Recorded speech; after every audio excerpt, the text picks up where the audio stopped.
नरेंद्र मोदी की अपील पर भी राष्ट्रीय स्वयंसेवक संघ और उनके पदाधिकारियों ने अपने सोशल मीडिया अकाउंट की डीपी पर तिरंगा नहीं लगा रहे थे, लेकिन लगातार विपक्ष की दबाव के बाद आखिरकार डीपी चेंज करना पड़ा।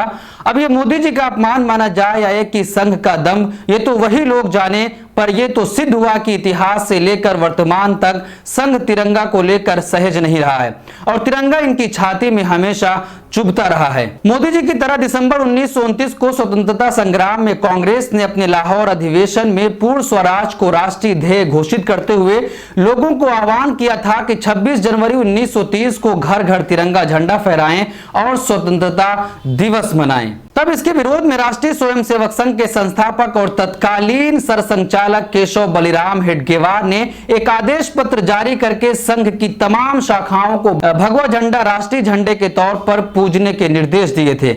यह अलग बात है कि प्रधानमंत्री नरेंद्र मोदी की अपील पर भी डीपी पर तिरंगा लगाने से परहेज करने वाला संघ राजनीतिक लाभ के लिए कश्मीर के लाल चौक में धूम धड़ाके के साथ तिरंगा फहराने को लेकर राजनीति करता रहा है। स्वतंत्रता संग्राम का प्रेरणा स्रोत तिरंगा को लेकर 14 जुलाई 1946 को राष्ट्रीय स्वयंसेवक संघ के दूसरे सरसंघचालक एम.एस. गोलवलकर ने गुरु पूर्णिमा के अवसर पर नागपुर में एक सभा को संबोधित करते हुए हर बार की तरह यह दावा किया कि हमारी महान संस्कृति का परिपूर्ण परिचय देने वाला प्रतीक हमारा भगवा ध्वज है, जो हमारे लिए परमेश्वर स्वरूप है। इसलिए इसी परम वंदनीय ध्वज को हमने अपने गुरु स्थान में रखना उचित समझा है। हमारा दृढ़ विश्वास है कि अंत में इसी ध्वज के सामने सारा राष्ट्र नतमस्तक हो जाएगा।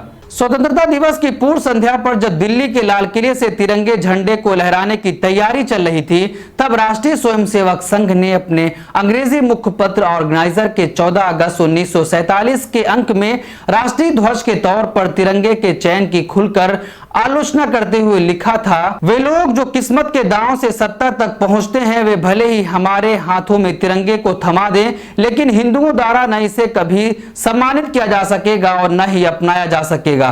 3 का आंकड़ा अपने आप में अशुभ है और एक ऐसा झंडा जिसमें 3 रंग हो बेहद ही खराब मनोवैज्ञानिक असर डालेगा और देश के लिए नुकसानदायक भी होगा। स्वतंत्रता के बाद जब तिरंगा झंडा राष्ट्रीय ध्वज बन गया, तब भी राष्ट्रीय स्वयंसेवक संघ ने इसको स्वीकारने से मना कर दिया और गोलवलकर ने राष्ट्रीय झंडे के मुद्दे पर अपने लेख पतन ही पतन में लिखा कि उदाहरण स्वरूप हमारे नेताओं ने हमारे राष्ट्र के लिए एक नया ध्वज निर्धारित किया है। जिन्होंने ऐसा क्यों किया, यह पतन की ओर बहने और नकलचीपन का एक स्पष्ट प्रमाण है। गोलवलकर इसी लेख में तिरंगे को राष्ट्रीय ध्वज बनाने की भावना की खिल्ली उड़ाते हुए लिखते हैं, कौन कहता है कि यह शुद्ध तथा स्वस्थ राष्ट्रीय दृष्टिकोण है? यह तो केवल एक राजनीतिक की जोड़ तोड़ थी, केवल राजनीतिक काम चलाऊ तत्कालीन उपाय था। यह किसी राष्ट्रीय दृष्टिकोण अथवा राष्ट्रीय इतिहास तथा परंपरा पर आधारित किसी सत्य से प्रेरित नहीं था। वही ध्वज आज छोटे से परिवर्तनों के साथ राज्य ध्वज के रूप में अपना लिया गया है। हमारा एक प्राचीन तथा महान राष्ट्र है जिसका गौरवशाली इतिहास है। तब क्या हमारा अपना कोई ध्वज नहीं था? क्या सहस्त्र वर्षों में हमारा कोई राष्ट्रीय चिन्ह नहीं था? निसंदेह वो था। तब हमारे दिमाग में ये शून्यतापूर्ण रिक्त क्यों आया?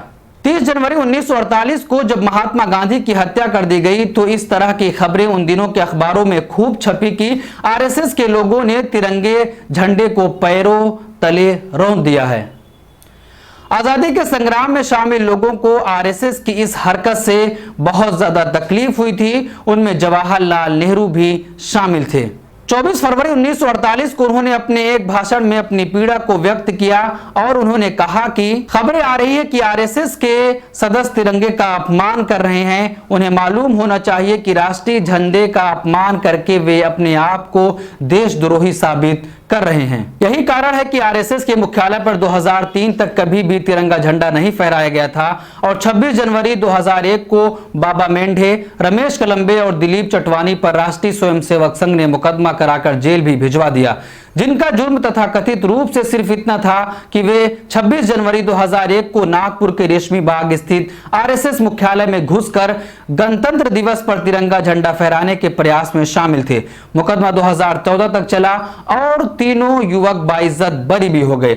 1950 से लेकर 2002 तक उसने कभी भी अपने नागपुर मुख्यालय पर तिरंगा झंडा नहीं फहराया, जबकि संघ से प्रतिबंध इसी शर्त पर हटाया गया था कि वो भारत के अधिकृत राष्ट्रीय ध्वज एवं संविधान में आस्था प्रदर्शित करेंगे। वो तो जब 2002 में तत्कालीन भाजपा के नेता उमा भारती तिरंगा फहराने कर्नाटक के हुबली की ओर कूच कर रही थी, तो लोगों ने संघ की आलोचना करते हुए अखबारों में लिखा कि हुबली में झंडा फहराने के साथ साथ उमा भारती को नागपुर के आरएसएस मुख्यालय में भी झंडा फहरा लेना चाहिए। तब जाकर आरएसएस ने अपने दफ्तर पर झंडा फहराया था। मोदी जी की अपील पर जहां उनके धुर विरोधी राहुल गांधी, प्रियंका गांधी समेत लगभग सारा विपक्ष डीपी में तिरंगा लगा चुका है, वहीं संघ मोदी जी की अपील को नकार रहा था, लेकिन आखिरकार उसको तिरंगा झंडा अपनी डीपी पर लगाना पड़ा। स्पष्ट है कि संघ के मन में तिरंगे के प्रति सम्मान संदिग्ध है, जो देश के प्रधानमंत्री की बात भी नहीं मानता है, लेकिन उसको मानना चाहिए। ऐसी तमाम खबरों के लिए देखते रहिए TV14 भारत।